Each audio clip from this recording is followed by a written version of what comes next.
नमस्कार दोस्तों, मैं रश्मि द्विवेदी प्यारी टेल्स में आपका बहुत बहुत स्वागत करती हूँ। दोस्तों, आज हम सुनेंगे सुभद्रा कुमारी चौहान की कहानी पवित्र ईर्ष्या। कहानी आपको पसंद आए तो कृपया वीडियो को लाइक कर दीजिएगा, चैनल को सब्सक्राइब जरूर कर लीजिएगा। तो शुरू करते हैं आज की कहानी पवित्र ईर्ष्या। विमला अपने बगीचे में माली के साथ तरह तरह के फूल और पत्तियों को पहचान रही थी और उन्हीं के साथ खेल रही थी, क्योंकि उसके साथ खेलने के लिए उसके कोई सगे भाई बहन न थे। आज राखी का त्योहार था, 12 महीने का दिन। सभी बच्चे अपने अपने घरों में खेल कूद रहे थे। इस चहल पहल में किसी को आज विमला की याद न रही, इसलिए वह बिल्कुल अकेली पड़ गई थी। अचानक उसकी दृष्टि सड़क पर हरी हरी साड़ियों से सजी हुई कुछ स्त्रियों और बालिकाओं पर पड़ी, जिनके हाथों में चांदी के समान चमकती हुई थालियों में फूल माला, फल फूल और नारियल के साथ रंग बिरंगी राखियां चमचमा रही थीं। उसी समुदाय में विमला की सखी चुन्नी भी थी। चुन्नी को देखकर विमला चुप न रह सकी। कौतूहलवश वह पुकार उठी, इतनी सज सजा के कहाँ जा रही हो चुन्नी? ये थाली में क्या लिए हो चमकता हुआ? चुन्नी विमला की अनभिज्ञता पर हंस पड़ी। बोली, इतना भी नहीं जानती विन्नो? आज राखी है ना, हम लोग भगवान जी के मंदिर में पूजा करने जाती हैं। वहां से लौटकर फिर राखी बांधेंगी। किसे बांधेंगी राखी? विमला ने उत्सुकता से पूछा। इस प्रश्न पर सब खिलखिला के हंस पड़ी। विमला शर्मा गई। चुन्नी विमला की सहेली थी। अपनी सखी के ऊपर इस प्रकार सबका हंसना उसे भी अच्छा न लगा। वह विमला के पास आकर बोली, विन्नो, अभी हम लोग भगवान जी की पूजा करके उन्हें राखी बांधेंगी, फिर घर आकर अपने अपने भाइयों को बांधेंगी। तुम भी चलो ना हमारे साथ। पर मैंने तो अभी अम्मा से पूछा ही नहीं। माँ से पूछकर मंदिर में आ जाना। ये कहकर चुन्नी चली गई। विमला अपने हृदय में राखी बांधने की प्रबल उत्कंठा लिए हुए बड़े उत्साह से माँ के पास आई। उसकी माँ कमला बैठी कुछ पकवान बना रही थी। वह 9 बरस की बालिका घर में बिल्कुल अकेली होने के कारण अब भी निरी बालिका थी। वह माँ के गले में दोनों बाहें डालकर पीठ पर झूलकर बोली, मैं भी राखी बांधूंगी माँ। तू किसे राखी बांधेगी बेटी? माँ ने किंचित उदासी से पूछा। तुम जिसे कह दोगी माँ, विमला ने सरल भाव से कह दिया। किंतु माँ की आंखों के आंसू रुक न सके। कुछ क्षणों में अपने को कुछ स्वस्थ पाकर कमला ने कहा, तेरी किस्मत में राखी बांधना लिखा ही होता तो क्या 4 भाइयों में से एक भी न रहता? राखी का नाम लेकर जला मत बेटी, चुप रह। माँ के आंसुओं से विमला सहम सी गई। कहाँ के और किसके 4 भाई, वह कुछ भी न समझी। हाँ, वह इतना ही समझी कि राखी के नाम से माँ को दुख होता है, इसलिए राखी का नाम अब माँ के सामने नहीं लेना चाहिए। पर राखी बांधने की अपनी उत्कंठा को वह दबा न सकी। किसे राखी बांधे और कैसे बांधे? इसी उधेड़बुन में वह फिर बगीचे की ओर चली गई। फाटक के नजदीक चुपचाप बैठकर वह गीली मिट्टी के लड्डू, पेड़ा, गुझिया और तरह तरह के पकवान बनाने लगी। किंतु राखी की समस्या अभी तक उसके सामने उपस्थित थी। इसी समय रोली का टीका लगाए, फूलों की माला पहने और हाथों में चमकती हुई राखियां बांधे हुए उसके पास अखिलेश आया। वह अपना वैभव विमला को दिखलाना चाहता था, क्योंकि विमला और उसमें मित्रता होने के साथ साथ सदा इस बात की भी लाग डांट रहती थी कि कौन किससे किस बात में बढ़ा चढ़ा है। दोनों सदा इस बात को सिद्ध करना चाहते थे कि हम तुमसे किसी बात में कम नहीं हैं। विमला पकवान बनाने में इतनी तल्लीन थी कि अखिलेश का आना उसे मालूम न हो सका। और दिन होता तो शायद विमला के इस प्रकार चुप रह जाने पर अखिलेश भी चला जाता, परंतु आज तो उसे विमला को अपनी राखियां दिखलानी थी। उस पर यह प्रकट करना था कि देखो विमला, मुझे जो सम्मान प्राप्त है वह तुम्हें नहीं। इसलिए उसने विमला को छेड़ा, विन्नो, ये तुम्हारे मिट्टी के लड्डू कौन खाएगा जो इतने ढेर से बनाए जा रही हो? विमला के हाथ का लड्डू गिरकर टूट गया। उसने तुरंत अखिलेश की तरफ देखा और अखिलेश ने सगर्व दृष्टि से अपने हाथों को देखा, जिन पर राखियां चमक रही थीं। विमला अपने पकवानों को भूल गई। फिर वही राखियां उसके दिमाग में झूलने लगी। अखिलेश के पास खड़ी होकर हाथ से मिट्टी झाड़ती हुई बोली, तुम्हें किसने राखी बांधी है अखिल? चुन्नी ने बांधी है और मैंने उसे 1 रुपया दिया है, समझी? अखिलेश ने कहा। कुछ क्षणों तक न जाने क्या सोचकर विमला बोली, तो तुम मुझसे राखी बंधवा लो अखिल भैया, मुझे रुपया न देकर अठन्नी ही देना। नहीं भाई, अठन्नी की बात तो झूठी है। मेरे पास 1 अन्नी है, वह मैं तुम्हें दे दूंगा। पर क्या तुम्हारे पास राखी है? अखिल ने पूछा। विमला कुछ सोचती हुई बोली, राखी तो नहीं है, कौन ला देगा मुझे? आश्वासन के स्वर में अखिलेश बोला, तुम पैसे दोगी तो राखी मैं ही ला दूंगा, वह कोई बड़ी बात नहीं है। पर विन्नो, राखी अकेली नहीं बांधी जाती। राखी बांधने के बाद फल, मेवा और मिठाई भी तो दी जाती है। वह तुम कहाँ से लाओगी? मिठाई मैं माँ से मांग लूंगी और कुछ नींबू बगीचे से तोड़ लूंगी। पर पैसे तो मेरे पास 2 ही हैं, उसमें राखी आएगी क्या? विमला ने पूछा। अखिलेश ने कहा, 2 पैसों में राखी और मिठाई दोनों ला दूंगा विन्नो। अब तुम माँ से मिठाई न मांगो तो भी काम चल सकता है। विमला चाहती भी यही थी कि किसी प्रकार चुपचाप राखी बंध जाए और माँ न जान पाए। जब उसे मालूम हुआ कि 2 पैसों में राखी और मिठाई दोनों आ जाएंगी तो उसे बड़ी प्रसन्नता हुई। उधर अखिल राखी लेने गया, इधर विमला फूलों की एक माला एक नन्ही सी थाली में जरा सी रोली और अक्षत रखकर उसकी प्रतीक्षा करने लगी। उसे अधिक प्रतीक्षा न करनी पड़ी। अखिल 1.5 पैसे की मिठाई और धेले की एक राखी लेकर कुछ ही देर में आ गया। माली के घर से जरा सा मीठा तेल मांगकर एक मिट्टी का दिया जलाया गया और वहीं गोधूली की पवित्र बेला में एक अबोध बालिका ने एक बालक को 2 पैसों से सदा के लिए भाई के रूप में बांध लिया। तिलक लगाकर, अक्षत छिड़क कर विमला ने अखिल को राखी बांधी, फूलों की माला पहनाकर उसे मिठाई खिला दी और अखिल ने उसी समय विमला के हाथ पर एक अन्नी रखकर उसके पैर छू लिए। पैर छूकर वह ज्यों ही ऊपर उठा, सामने विमला की माँ खड़ी थी। उनकी आंखों से आंसू गिर रहे थे। उन्हें याद आ रहा था कि अखिलेश के साथ का ही उनका बच्चा, यदि आज वह होता तो वह भी 12 साल का होता। सहसा माँ को सामने देख विमला कुछ संकोच में पड़ गई। एक अन्नी को मुट्ठी में दबाकर वह चुपचाप एक तरफ खड़ी हो गई। अखिल 2 कदम आगे बढ़कर बोला, चाची, विन्नू ने मुझे राखी बांधी है और मैंने उसे एक इकन्नी दी है। अब ये भी मेरी बहन हो गई ना चाची? माँ ने अखिल को पकड़कर प्यार से हृदय से लगाते हुए गदगद कंठ से कहा, हाँ, तू हो गया मेरा बेटा अखिल। अखिलेश ने विमला की माँ की बात सुनी या नहीं, किंतु यह अपनी एक बहन के कारण बहुत परेशान रहता था। वह उससे सदा लड़ती थी। वह कुछ चिंतित सा होकर बोला, पर चाची, चुन्नी तो मुझसे बहुत लड़ती है। विन्नू बहन हो गई, ये भी मुझसे लड़ा करेगी? नहीं रे पगले, सब बहनें नहीं लड़ा करती, माँ ने कहा और दोनों बच्चों को लेकर घर गई। उस दिन से अखिल के 2 घर हो गए। 2 घरों में उसे माता की ममता, पिता का दुलार और बहन का स्नेह मिलने लगा। इस खिलवाड़ को हुए प्रायः 8 साल बीत गए। विमला अब 17 साल की युवती थी। विमला और अखिलेश दोनों सगे भाई बहन से किसी बात में कम न थे। अब भी हर साल विमला बड़ी धूमधाम से अखिलेश को राखी बांधा करती थी। चुन्नी सगी बहन होकर भी अखिलेश के हृदय में वह स्थान न बना सकी थी जो विमला ने अपने सरल और नम्र स्वभाव के कारण बना लिया था।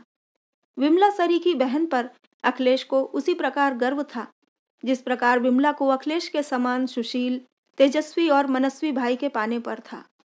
बीए की परीक्षा में यूनिवर्सिटी भर में फर्स्ट आ जाने के कारण अखिलेश को विदेश जाकर विशेष अध्ययन करने के लिए सरकारी छात्रवृत्ति मिली और उसे 2 साल के लिए विदेश जाना पड़ा। विदेश जाने के 1.5 साल बाद ही अखिलेश को लाल लिफाफे में विमला के विवाह का निमंत्रण मिला। विमला के विवाह के समाचार से वह प्रसन्न तो हुआ, परंतु वह विवाह में सम्मिलित न हो सकेगा, इससे उसे कुछ दुख भी हुआ। विमला अपने माता पिता की अंतिम संतान थी। उससे बड़े उसके 4 भाई और 2 बहनें 2-2, 3-3 साल के होकर नहीं रहे थे। न जाने कितने टोटके, पूजा पाठ और जप तप के बाद वह इस लड़की को किसी प्रकार जिला सके थे। नई सभ्यता की पक्षपातनी होने पर भी संतान के लिए विमला की माँ ने जिसने जो कुछ बतलाया वही किया। विमला के गले में किसी महात्मा की बताई हुई एक ताबीज अभी तक पड़ी थी। तात्पर्य यह कि वह माता पिता दोनों की ही बहुत दुलारी थी। 15वें वर्ष में पैर रखते ही माँ को उसके विवाह की चिंता हो गई थी, पर बाबू अनंतराम कुछ लापरवाह से थे। विवाह का ध्यान आते ही वे सोचते, एक ही तो लड़की है, वह भी चली जाएगी तो घर तो जंगल हो जाएगा। जितने दिन विवाह टले उतने ही दिन अच्छा है। इसी से वह कुछ बेफिक्र से रहते। इसके अतिरिक्त उन्हें विमला के योग्य कोई वर भी न मिलता था।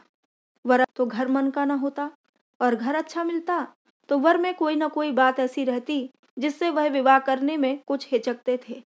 उनके मकान के कुछ ही दूर पर गंगा अपने निर्मल धारा में तेजी से बहा करती थी। प्रायः वहां के सब लोग रोज गंगा में ही स्नान करते थे।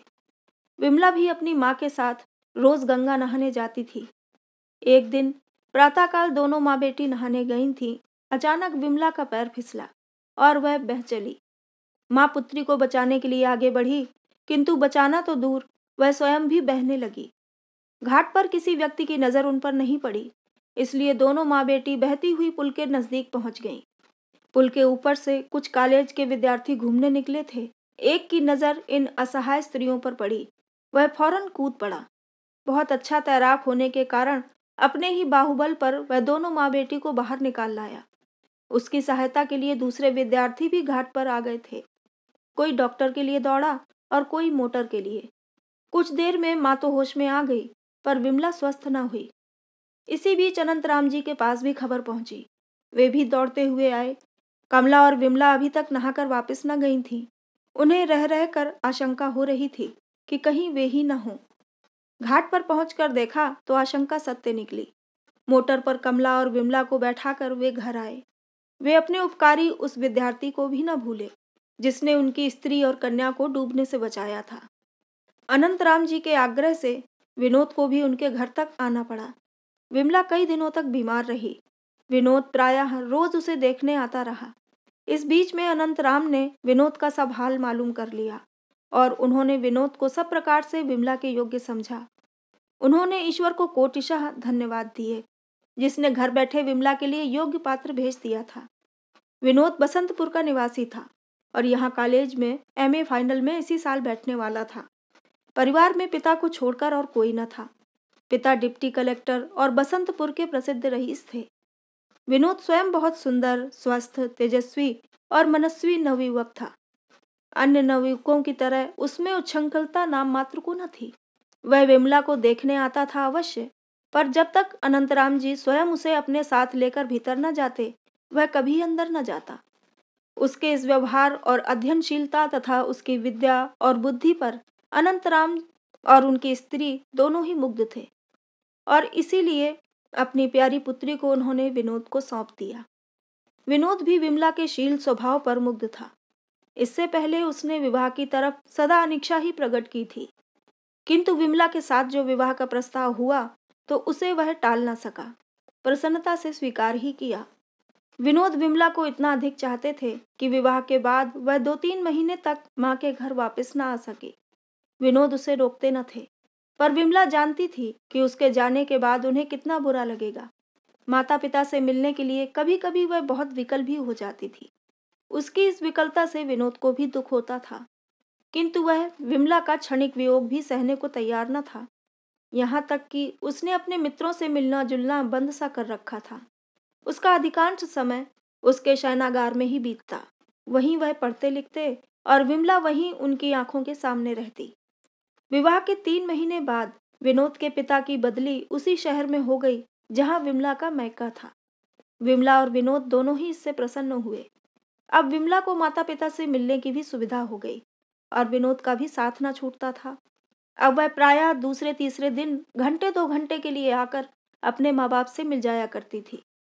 इसी प्रकार एक दिन विनोद के साथ विमला अपनी माँ के घर आई। विमला तो अंदर चली गई। विनोद वहीं हाल में आई चिट्ठियों को देखने लगे। एक पत्र विदेश से आया था। लिखावट उसके मित्र और सहपाठी अखिलेश की थी। पत्र था विमला के लिए। विनोद ने उत्सुकता से पत्र को खोला, जिसमें लिखा था, प्यारी विन्नो, अब तो तुम्हारे पत्रों के लिए बड़ी लंबी प्रतीक्षा करनी पड़ती है। क्या तुम्हें पत्र लिखने तक का अवकाश नहीं मिलता? अपने नए साथी के कारण तो मुझे नहीं भूली जा रही हो। यदि ऐसा होगा तो भाई मेरे साथ अन्याय होगा। पत्रों का उत्तर तो कम से कम दे दिया करो। चाची को प्रणाम कहना, और अब पत्र देर से लिखा तो मैं भी नाराज हो जाऊंगा। समझी? तुम्हारा अखिलेश। पत्र पढ़कर विनोद स्तंभित से रह गए। वह समझ न सके कि कब और कैसे अखिलेश की विमला से पहचान हुई। 2 साल पहले 7 साल तक अखिलेश ने उनके साथ ही पढ़ा। उसने कभी भी विमला का जिक्र उनसे नहीं किया और न विवाह के बाद। आज तक विमला ने ही कुछ अखिलेश के विषय में उनसे कहा, और अब पत्र आते हैं तो विमला के मैके के पते से। पत्र की भाषा तो यही प्रकट करती है कि जैसे दोनों बहुत दिनों से बहुत घनिष्ठ मित्र के रूप में रहे हैं। वे गहरी चिंता में डूब गए। आज पहली बार विमला उन्हें कुछ दोषी सी जान पड़ी। उसे विनोद से अखिलेश के विषय में सब कुछ कह देना चाहिए था। अखिलेश के प्रति भी आज विनोद के हृदय में एक प्रकार के ईर्ष्याजनित भाव जागृत हुए। फिर पत्र पढ़ने के बाद वे अंदर न जा सके। पत्र को जेब में रखकर चुपचाप अपने घर चले आए। विमला ने विनोद की कुछ देर तक प्रतीक्षा की। जब वे अंदर न गए तब उसने आकर बैठक में देखा। वहां भी उन्हें ना पाकर वह समझी कहीं गए होंगे। किंतु जब 2 घंटे तक विनोद न लौटे तो वह घबराई और अपनी माँ की कार में बैठकर ससुराल आ गई। A reserved lover makes a suspicious husband. यह कहावत विनोद पर अक्षरशः चरितार्थ होती थी। वे विमला को जितना ही अधिक प्यार करते थे उतना ही उन्हें उस पर संदेह भी होता था। नौकर चाकर से भी विमला का बात करना उन्हें अच्छा न लगता था। वे विमला पर अपना एक छत्र अधिकार चाहते थे। वे तो कदाचित यहाँ तक चाहते थे कि विमला को किसी प्रकार बहुत ही छोटे आकार में परिवर्तित करके अपनी पॉकेट में रख लें, जिसमें वही केवल विमला को देख सके, वहां तक और किसी की पहुंच ही न हो सके। विमला घर आई तब वे अपनी खाट पर लेटे थे। उन्होंने जानबूझकर अखिलेश की एक फोटो निकालकर अपनी चारपाई पर रख ली थी। विमला ने पहुंचकर पति का चेहरा देखा। देखते ही पहचान लिया कि इन्हें किसी प्रकार का मानसिक क्लेश हो रहा है। वह उनके पास पहुंचकर खाट पर बैठ गई। बैठते ही उसकी दृष्टि अखिलेश की फोटो पर पड़ी। कुछ हर्ष, कुछ कुतूहल से पति की उदासी का कारण पूछना तो भूल गई। अखिलेश का चित्र उठाकर फौरन पूछ बैठी, यह फोटो तो अखिलेश का है, यहाँ कैसे आया? तुम इन्हें जानते हो? जानता हूँ, कहकर विनोद ने करवट फेर ली। विमला की तरफ पीठ और दीवार की तरफ मुंह करके वे अपनी वेदना को चुपचाप पीने लगे। तुम इन्हें जानते हो तो अभी तक मुझसे कहा क्यों नहीं? विमला ने फिर पूछा। विनोद ने कोई उत्तर न दिया। इसके बाद विमला को फिर कुछ पूछने का साहस न हुआ। वह वहीं एक तरफ विनोद के पैरों को सहलाने लगी। विनोद ने अपने पैरों को जोर से खींच लिया। विमला समझ गई कि नाराजगी उसी पर है। वह विनोद के स्वभाव को इतने दिनों से बहुत अच्छी तरह जानती थी। विनोद जो उस पर पग पग पर संदेह करते थे, उससे भी वह छिपाना था। किंतु विनोद का हृदय कितना सच्चा, कितना गंभीर और कितना उदार है, ये भी वह भली भांति जानती थी। पति का संदेह मिटाने के लिए वह नम्र स्वर में बोली, देखो, किसी तरह का संदेह न करना। अखिलेश मेरा भाई है, समझे? सब समझ लिया, विनोद ने रुखाई से उत्तर दिया। विमला ने फिर अपने उसी नम्र स्वर से पूछा, और तुम वहां से चुपचाप मुझे छोड़कर चले क्यों आए? चला आया, मेरी खुशी। तुम्हें अपने साथ नहीं लाना चाहता था, फिर भी तुम क्यों चली आई? 2-3 दिन माँ के साथ रह लेती, विनोद ने तीव्र स्वर में कहा। कहने को तो विनोद ये बात कह गए, किंतु इस 2 ही घंटे में उनके हृदय की जो हालत हुई थी, ये वही जानते थे। कई बार स्वयं जाने के लिए उठे, फिर आत्माभिमान के कारण न जा सके। नौकर को तांगा लेकर भेज ही रहे थे कि विमला आ पहुंची। विमला के आने से पहले वह उसके लिए बहुत विकल थे, किंतु उसके आते ही वे तन गए। विमला ये समझती थी, इसलिए उसे कुछ हंसी आ रही थी, परंतु फिर भी अपनी हंसी को दबाती हुई बोली, तो तुम मुझसे कह के आते कि तुम यहाँ 2-3 दिन रह सकती हो, तो मैं रह जाती। अम्मा तो रोक रही थी, कहो तो अब चली जाऊं? हाँ हाँ, चली जाना, विनोद ने मुंह से ही कहा, लेकिन हृदय कहता था कि खबरदार, अगर यहाँ से हिली भी तो ठीक न होगा। विमला बोली, अच्छा, बाबूजी कचहरी से लौटेंगे तो उन्हीं की कार में चली जाऊंगी। किंतु बाबूजी के कचहरी से लौटने के पहले ही दोनों का मेल हो गया। विमला को फिर माँ के घर जाने की आवश्यकता न पड़ी। इसके बाद विनोद को विमला ने अपने और अखिलेश के संबंध में सब कुछ बतलाया। उसी दिन विमला को यह भी मालूम हुआ कि अखिलेश विनोद का सहपाठी होने के साथ ही साथ अभिन्न हृदय मित्र भी है। ये जानकर भी कि अखिलेश विमला का राखी बंध, न जाने क्यों विनोद का अखिलेश के प्रति विमला का स्नेह भाव सहन न होता था। साथ ही साथ वह अखिलेश का अपमान भी न सह सकते थे, क्योंकि वह अखिलेश को भी बहुत प्यार करते थे। आषाढ़ का महीना था और इसी महीने में अखिलेश विदेश से लौट कर आने वाले थे। एक दिन विमला की माँ ने विमला से कहला भेजा कि आज शाम की ट्रेन से अखिलेश लौटेंगे, स्टेशन चलने के लिए तैयार रहना, मैं कार भेज दूंगी। विनोद कहीं बाहर गए थे। लौटने के बाद जलपान करके बैठे तो विमला ने उनसे कहा, आज अखिल भैया आएंगे, स्टेशन चलने के लिए तैयार रहना, अम्मा कार भेज देंगी। मैंने तुमसे कब कहा था कि मैं स्टेशन जाऊंगा, जो तुम मुझसे तैयार रहने के लिए कह रही हो? मेरे पास ना अखिलेश ने सूचना भेजी है और न मैं जाऊंगा। तुम्हारे पास सूचना आई है तो तुम चली जाना, विनोद ने कहा और अपना कोट उठाकर फिर बाहर जाने के लिए तैयार हो गए। उन्हें रोकती हुई विमला ने फिर नम्र स्वर में कहा, सूचना नहीं भी आई तो चलने में क्या हुआ? तुम्हारे मित्र ही तो हैं। चलने में क्या हुआ, इसका उत्तर मैं नहीं दे सकता। नहीं जाना चाहता, यही काफी है। कहते हुए विनोद फिर आगे बढ़े। विमला ने उनका कोट पकड़ लिया, बोली, तुम नहीं जाओगे तो सब लोग बुरा मानेंगे। चलो, हम लोग स्टेशन से अपने घर आ जाएंगे, उनके घर ना जाएंगे बस। विनोद ने चिढ़कर कहा, क्यों सिर खाए जाती हो विन्नो? एक बार कह तो दिया कि मैं ना जाऊंगा। तुम्हारा भाई है, तुम खुशी से जाओ, मैं तुम्हें नहीं रोकता। तुम ना जाना चाहती हो तो तुम्हें जाने के लिए मैं विवश नहीं करता। फिर तुम ही क्यों चलने के लिए मुझ पर इतना दबाव डाल रही हो? कहते हुए कोट छुड़ाकर विनोद चल दिए। विमला चुप हो गई। उसने आज ही अनुभव किया कि विवाह के बाद स्त्री कितनी पराधीन हो जाती है। उसे पति की इच्छाओं के सामने अपनी इच्छाओं और मनोवृत्तियों का किस प्रकार दमन करना पड़ता है।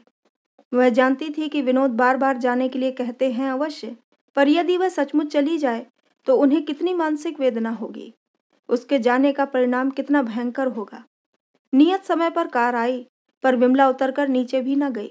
ऊपर से ही दासी के द्वारा कहला भेजा कि सर में बहुत दर्द है, इसलिए वह स्टेशन न जा सकेगी। स्टेशन पर उतरते ही सबसे पहले अखिलेश ने विमला के विषय में पूछा और उसे अस्वस्थ जानकर उन्हें दुख हुआ। सबसे मिलजुल कर वह स्टेशन से सीधे विमला के घर आए। विमला स्टेशन न गई थी, फिर भी उसे पूर्ण विश्वास था कि उसे स्टेशन पर न पाकर अखिलेश सीधे उससे मिलने आएंगे। इसलिए वह अपने छज्जे पर से उत्सुक आंखों से मोटर की प्रतीक्षा कर रही थी।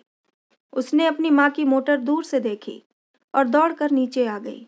उसे याद न रहा कि वह सिरदर्द का बहाना करके ही स्टेशन नहीं जा सकी थी। विमला ने देखा, विनोद और अखिलेश साथ ही मोटर से उतरे। उनकी माँ उन्हें छोड़कर बाहर से ही चली गई। वह पुरानी प्रथा के अनुसार बेटी के घर जाना अनुचित समझती थी। विमला उन्हें ड्राइंग रूम में ही मिली। उसे देखते ही अखिलेश ने स्नेहसिक्त स्वर में उससे पूछा, कैसी दुबली हो गई हो विन्नो? क्या बहुत दिनों से बीमार हो? देखो, अब मैं आ गया हूँ, अब तुम बीमार न रहने पाओगी। विमला हंस पड़ी, बोली, अखिल भैया, तुम्हें तो मैं सदा दुबली ही दिखा करती हूँ, पर तुम कितने दुबले हो गए हो? तुम्हारा स्वास्थ्य भी तो बहुत अच्छा नहीं जान पड़ता। इसी प्रकार बहुत सी आवश्यक अनावश्यक बातों के बाद अखिल ने विनोद की पीठ पर एक हल्का सा हाथ का धक्का देते हुए कहा, और क्यों बे पाजी, मुझसे बिना पूछे तुझे मेरे बहनोई बनने का दुस्साहस कैसे हो गया? विनोद हंसता हंसता बोला, अखिल यार, इतने दिनों तक विदेश में रहकर भी तुम निरे बुद्धू ही रहे। कहीं ऐसे बातें भी किसी से पूछकर की जाती हैं? अखिल भी हंस पड़ा। रात अधिक हो चुकी थी, इसलिए वह घर जाने के लिए उठे। विमला ने उनसे जाते समय पूछा, अब कब आओगे अखिल भैया? तुम जब कह दो बिन्नू, अखिल ने उत्तर दिया। विमला ने उनसे दूसरे दिन फिर आने के लिए कहा। इसके बाद अखिल अपने घर गए। विनोद को विमला का अखिलेश के प्रति इतना प्रेम प्रदर्शित करना, इस प्रकार अनुरोध से बुलाना अच्छा न लगा। वे बोले तो कुछ नहीं, पर उनकी प्रसन्नता उदासी में परिणत हो गई। उनके कुछ न करने पर भी उनकी भावभंगी और व्यवहार से विमला समझ गई कि विनोद को कुछ बुरा लगा है। विनोद ने विमला के बहुत आग्रह करने पर अपने हृदय के सब भाव उससे साफ साफ कह दिए। उन्होंने ये भी कहा कि उन्हें विमला का अखिलेश के प्रति इतना अधिक स्नेह भाव संदेहात्मक जान पड़ता है। विमला ने अपने प्रयत्न भर उनके संदेह को दूर करने की कोशिश की और अंत में उन्हें यहाँ तक आश्वासन दिया कि यदि विनोद न चाहेंगे तो विमला अखिलेश से कभी मिलेगी भी नहीं।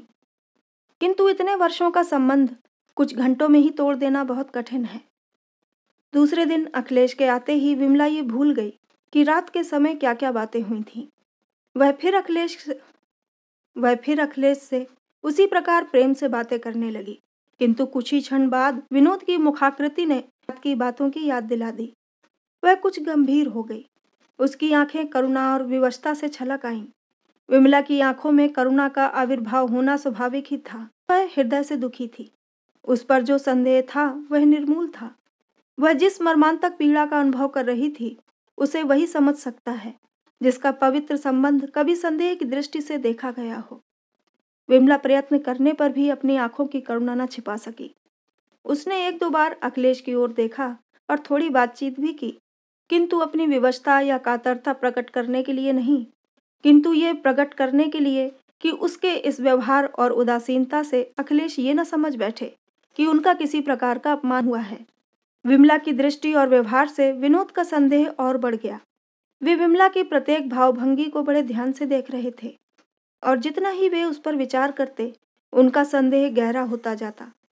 ये अखिलेश ने भी देखा कि आज विमला और विनोद दोनों ही कुछ अस्वस्थ और अनमने हैं, किंतु उनकी अस्वस्थता के कारण अखिलेश ही हो सकते हैं, यह वह सोच भी न सके, क्योंकि विनोद और विमला दोनों के प्रति उनका पवित्र और प्रगाढ़ प्रेम था। उस स्नेह भाव को ध्यान में लाते हुए उदासी का कारण अपने आप को समझ लेना अखिलेश के लिए आसान न था, किंतु फिर भी विनोद और विमला दोनों के ही व्यवहार ने आज उन्हें आश्चर्य में डाल दिया। वह न जाने किस विचारधारा में डूबे हुए अपने घर गए। जाते समय कुछ हिचक और कुछ संकोच के साथ विमला ने उनसे कहा, कभी कभी आया करना अखिल भैया। विनोद उठकर अखिल के साथ हो लिए। बातचीत करते करते विनोद अखिल के घर तक पहुंच गए। उन्होंने अखिलेश के साथ ही भोजन भी किया। दोनों का प्रेम सच्चा था। उनका स्नेह इतना निष्कपट था कि विनोद अपने इस संदेह को भी अखिल से न छिपा सके। उन्होंने अखिल से यहाँ तक कह दिया, भाई अखिल, यदि तुम मुझे सुखी देखना चाहते हो तो विमला से जरा कम मिलो। मैं ये जानते हुए कि तुम मेरे हितैषी हो, मेरे बंधु हो, विमला चाहे एक बार मुझसे कोई बात छिपा भी जाए, पर तुम न छिपा सकोगे। नहीं चाहता कि तुम विमला से अधिक मेल जोल रखो। अखिलेश, मुझे ऐसा जान पड़ने लगता है कि तुम्हारे स्नेह के सामने विमला के हृदय में मेरे स्नेह का दूसरा स्थान हो जाता है। तुम्हारा मूल्य उसकी आंखों में मुझसे कहीं ज्यादा हो जाता है। ये बात तो सच है, क्योंकि मैं उसका भाई हूँ। अखिलेश ने किंचित मुस्कुराकर कहा। फिर वह गंभीर होकर बोले, विनोद, तुम जैसा चाहो। मैं विमला से मिलने के लिए बहुत उत्सुक भी नहीं हूँ, और यदि तुम चाहो तो मैं ये स्थान भी बदल दूँ, कहीं और चला जाऊँ। अभी लौटे दिन ही कितने हुए हैं, सर्विस दूसरी जगह भी तो कर सकता हूँ। विनोद घबराकर बोले, नहीं अखिल, तुम यहाँ से कहीं जाओ मत भाई। तुम 2 साल के बाद तो लौटे हो, फिर पिता की बदली यहाँ हो गई, तो सौभाग्य से हम दोनों को फिर से साथ साथ रहने का अवसर मिला है। उसे मैं व्यर्थ ही नहीं जाने देना चाहता। यहाँ रहकर क्या तुम विमला से मिलना जुलना कम नहीं कर सकते? अरे भाई, तुम जो कहो सब कर सकता हूँ, पर 12 बज रहे हैं, जाओ। सोने भी दोगे या नहीं? अखिल ने हंसते हुए कहा। इसके बाद विनोद गए अपने घर और अखिलेश अपने बिस्तर पर। पूरा 1 महीना बीत गया।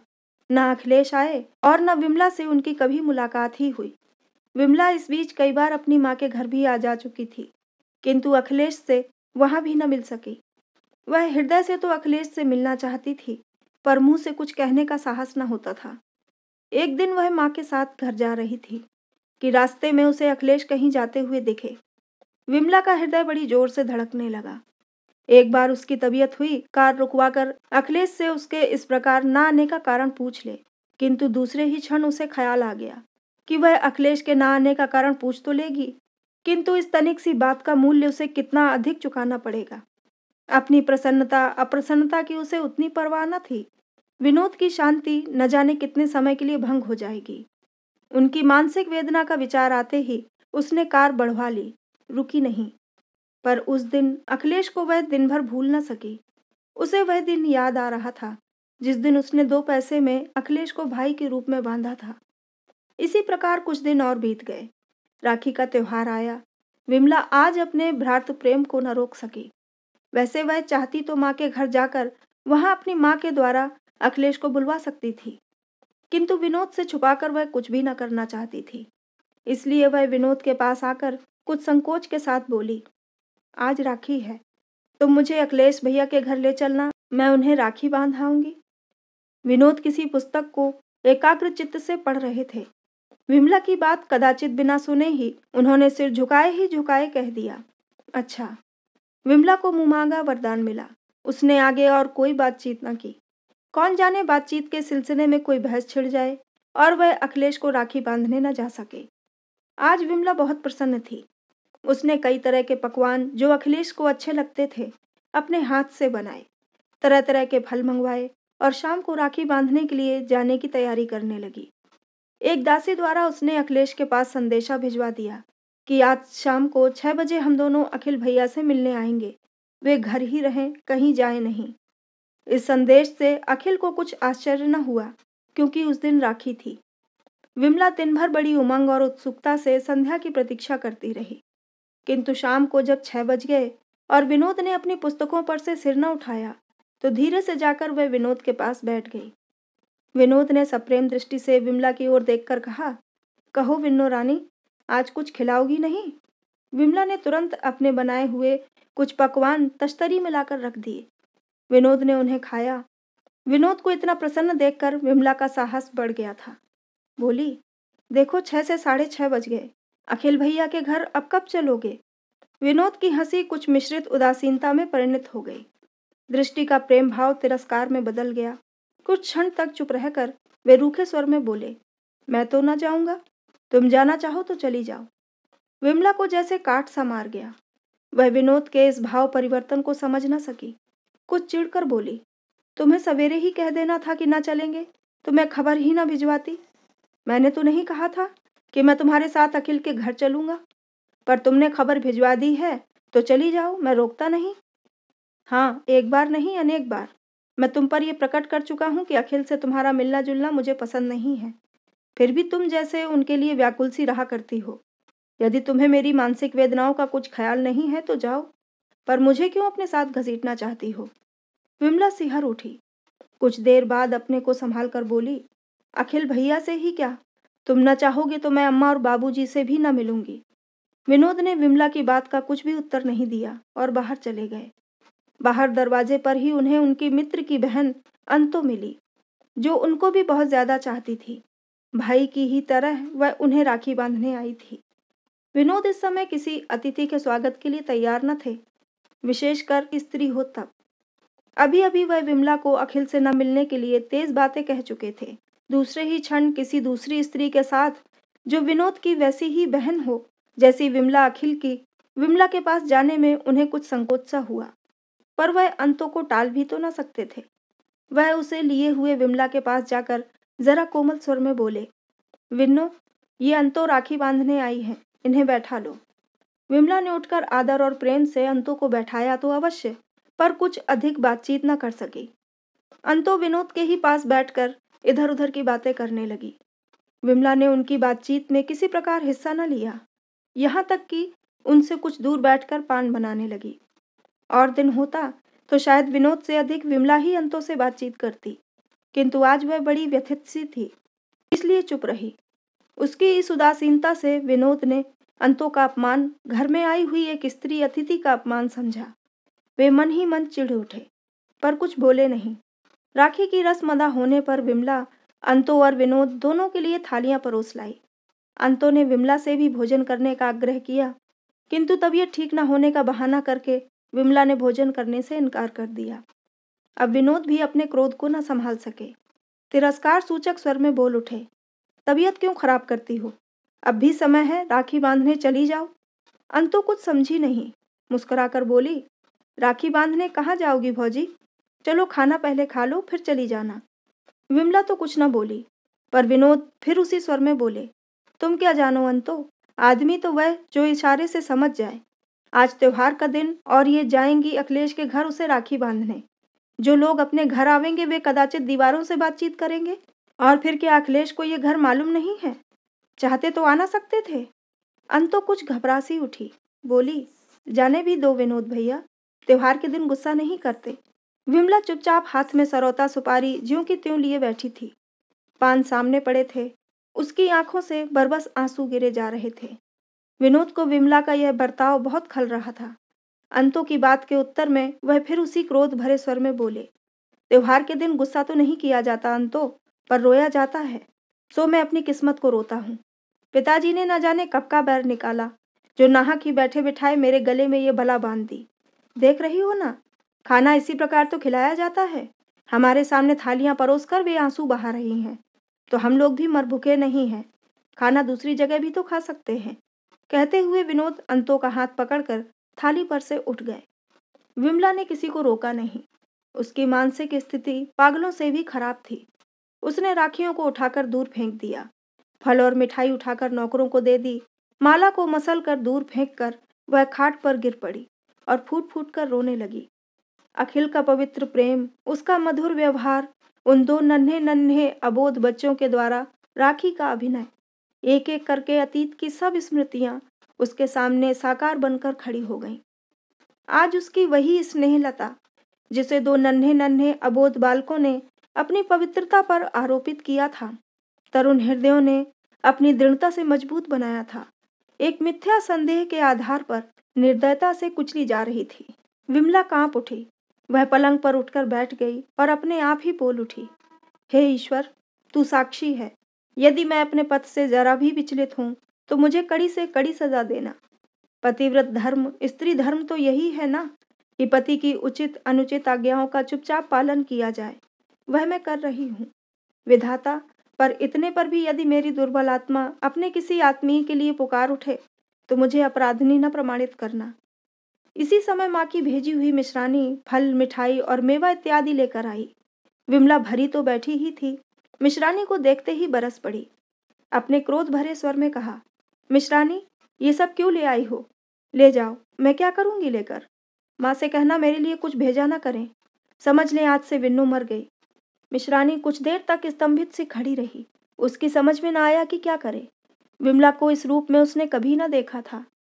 इसी समय विमला की दूसरी डांट से मिश्रानी की चेतना जागृत हो गई। विमला ने अपना क्रोध फिर उसी पर उतारा।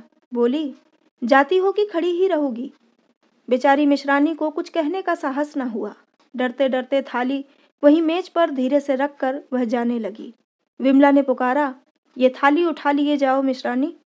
मिश्रानी ने चुपचाप थाली उठाई और चली गई। विमला की माँ से उसने विमला के कहे सारे वाक्य दोहरा दिए। विमला की माँ ये सब सुनकर घबरा उठी। पुरानी प्रथा के अनुसार बेटी की दहलीज के भीतर पैर रखना अनुचित है, इसका उसे ख्याल न रहा। उसी समय वह कार में बैठकर विमला के पास पहुंच गई। इस समय तक विमला रो धोकर कुछ शांत होकर बैठी थी। सोच रही थी कि नाहक ही माँ के घर की चीजें वापस भेजी, मिश्रानी से अनावश्यक बातें कह के बुरा ही किया। वह आखिर क्या समझे? समझ भी गई तो क्या कर सकती है? वह माँ से कहेगी और माँ को दुख होगा। अगर बाबू को मालूम होगा तो? अनंतराम जी की वेदना के स्मरण मात्र से विमला फिर रो उठी। इसी बीच उसकी माँ ने वहां प्रवेश किया। माँ को देखते ही उसका रहा सहा धीरज जाता रहा। माँ से लिपट कर वह खूब रोई। माँ बेटी दोनों बहुत देर तक बिना कुछ बोले चाले रोती रहीं। अंत में कमला ने किसी प्रकार विमला को शांत किया। माँ के बहुत पूछने पर विमला ने माँ को सब कुछ बतला दिया। इस बात से कमला को कष्ट न हुआ हो सो बात नहीं थी, परंतु विमला को वह किसी प्रकार शांत करना चाहती थी।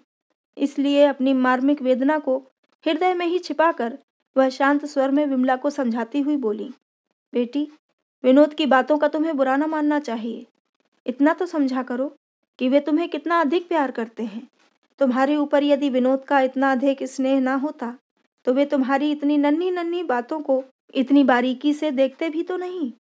माँ की बातों से विमला को कुछ सांत्वना मिली हो चाहे नहीं, पर वह कुछ बोली नहीं। बहुत रात तक विनोद की प्रतीक्षा करने पर भी जब विनोद न लौटे तो कमला विमला को समझा बुझाकर अपने घर चली आई। विनोद अखिलेश के घर चले गए थे, इसलिए उन्हें घर लौटने में कुछ देरी हो गई। जब विनोद अकेले ही अखिलेश के घर पहुंचे तो वे कुछ चकित से हुए, परंतु विमला के विषय में स्वयं वह कुछ न पूछ सके। विनोद को ही ये विषय छेड़ना पड़ा। रात को बहुत सी बातें तो विनोद के ही द्वारा उन्हें मालूम हो चुकी थीं। दूसरे दिन विमला की माँ से उन्हें और भी बहुत सी बातें मालूम हुई। अखिलेश कुछ विचलित से हो उठे। उन्हें अपने ही ऊपर क्रोध आया। उन्होंने सोचा, मैं भी क्या व्यक्ति हूँ जिसके कारण एक सुखी दंपत्ति का जीवन दुखी हुआ जा रहा है। उन्हें कोई प्रतिकार न सूझ पड़ा और अंत में वह एक निश्चय पर पहुंचे। इधर कुछ दिनों से वे यहीं कॉलेज में प्रोफेसर हो गए थे।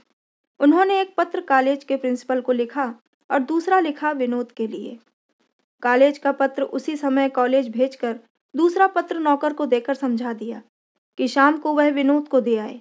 नौकर बाजार गया था। रास्ते में विनोद से उसकी भेंट हुई। सोचा कि शाम को फिर इतनी दूर आने का झगड़ा कौन रखे, ये मिल गए हैं तो पत्र यहीं दे दूं।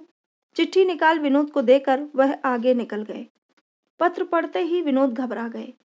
रात से विमला की तबीयत खराब थी। वे डॉक्टर को बुलाने आए थे। अब उन्हें डॉक्टर की याद न रही। वे सीधे अखिलेश के घर की तरफ दौड़े। अखिलेश घर पर न मिले। उन्हें देखने कॉलेज गए, किंतु वहां अखिलेश तो न मिले। हाँ, हर एक की जबान पर बिना किसी कारण ही दिए हुए अखिलेश के इस्तीफे की चर्चा अवश्य सुनने को मिली। विनोद ने जाकर प्रिंसिपल से अखिलेश का इस्तीफा वापस लिया और उनसे कहा कि अखिलेश से मिलकर वह इस्तीफे के विषय में अंतिम सूचना देंगे। जब तक विनोद से उन्हें कोई सूचना न मिले, तब तक वे इस्तीफे पर किसी प्रकार का निर्णय न करें। वहां से वे फिर अखिलेश के घर आए। दरवाजे पर तांगा खड़ा था, जिस पर अखिलेश का एक बैग और बिस्तर रखा था। विनोद के पहुंचने से पहले ही अखिलेश आकर तांगे पर बैठ गए। उसी समय विनोद पहुंचे। साइकिल वहीं फेंक कर अखिलेश के बगल में जा बैठे और सजल आंखों से बोले, चलो, कहाँ चलते हो अखिल? मैं भी तुम्हारे साथ चलता हूँ। अखिलेश की भी आंखें भर आईं। वे कुछ क्षण तक कुछ बोल न सके। अंत में वे किसी प्रकार अपने को संभाल कर बोले, तुम पागल हो विनोद, तुम्हें मेरे साथ चलने की जरूरत है। जरूरत? ठहरो, तुम्हें अभी बतलाता हूँ। पर तुम ये समझ लो कि मैं तुम्हारा साथ स्वर्ग और नरक तक भी न छोड़ूंगा। ये देखो, तुम्हारा इस्तीफा है। कहते हुए विनोद ने जेब से अखिलेश का लिखा हुआ इस्तीफा निकालकर टुकड़े टुकड़े करके फेंक दिया और तांगा अपने मकान की तरफ मुड़वा लिया। नौकर अखिलेश का सामान विनोद के आदेशानुसार विनोद के कमरे में ही ले जाकर रखाया। विमला समझ न सकी कि विनोद का ऐसा कौन सा आदमी आया है जो इन्हीं के कमरे में ठहराया जाएगा। उसी समय सीढ़ियों पर विनोद ने आवाज दी, विन्नो, ये डॉक्टर आया है। तो दोस्तों, ये थी कहानी पवित्र ईर्ष्या। आपको कैसी लगी हमें कमेंट में ज़रूर बताइएगा। चैनल को सब्सक्राइब ज़रूर कर लीजिएगा। तो मिलते हैं अगली कहानी में। कहानी को पूरा सुनने के लिए बहुत बहुत धन्यवाद।